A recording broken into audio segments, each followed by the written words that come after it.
Hello mga mimas, umorder nga pala ako ng foldable handheld turbo fan sa TikTok. Alam niyo bang matagal ko na nga pala tong naka-cart, kaso hindi ko pa ma-afford yung price niya kasi mahal talaga siya. Nasa 1.5 plus siya. So nag-sale kasi nakita ko nag-sale siya.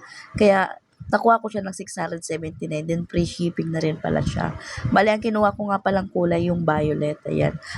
Mag-unboxing tayo ng turbo fan. Maganda siya mga mimas. Saka nagamit ko na siya kasi na dumating pala siya nung October 16. So, ginamit ko na siya hanggang ngayon hindi ko pa rin siya china-charge. Matagal siya malowbat. Long lasting na rin pala yung battery niya.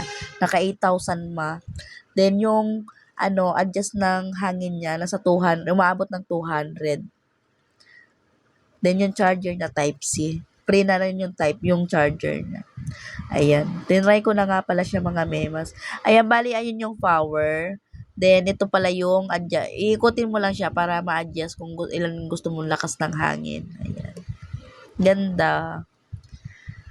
Ganda niya. Kaya kung ako sa inyo mga memas, umorder na rin kayo, char.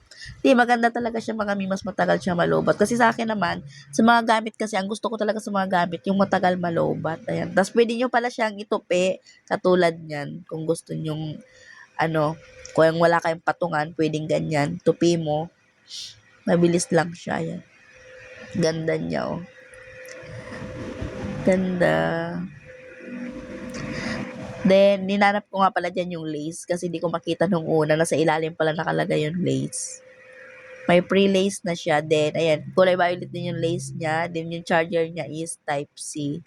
So, yun lang mga mimas. Bye-bye!